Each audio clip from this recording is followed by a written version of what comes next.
ตัวเองว่าสิรับได้ไหมหากมีใครเข้ามาถามว่า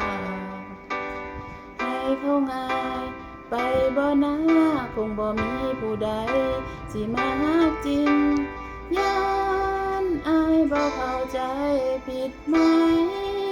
ที่ยอมให้เธอทุกสิ่งทั้งที่ความจริง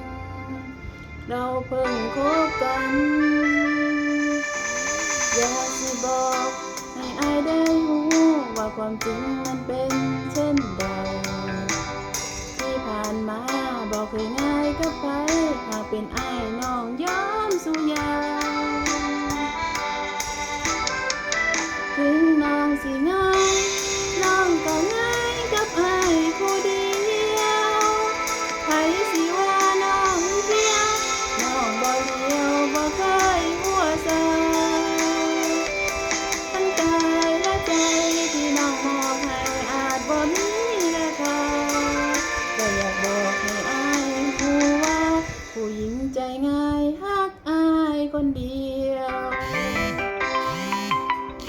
อยากสิบอกให้อายได้รู้ว่าความจริงมันเป็นเช่นใดที่ผ่านมาบอกเคยง่ายกับใครถ้าเป็นอายน้องยอมสู้ยางถึงน้องสิง่ายน้องก็ง่ายกับอายผู้เดียวใครสิว่าน้องเพียงน้องบ่เลี้ยวบ่เคยหัวใจทั้งกายและใจที่น้องมอบให้อาจบ่มีราคาแค่อยากบอกให้อายรู้ว่าผู้หญิงใจง่ายฮักอายคนเดียว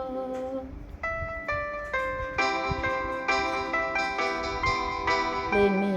ร้องยากแต่ถ้าฮักร้องก็จะร้องได้และร้องดีด้วยจ้ะก็ความหมายดีนะ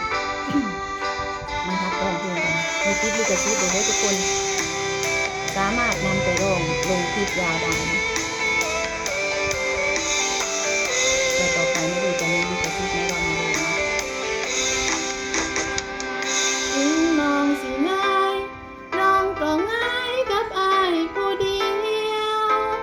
ใครสิว่าน้องเขี้ยวน้องบ่เลี้ยวบ่เคยหัวซาทั้งกายและใจที่น้องมอบให้อาจบ่มีราคาแค่อยากบอกให้อายรู้ว่าผู้หญิงใจง่ายฮักอายคนเดียวถึงน้องสิง่าย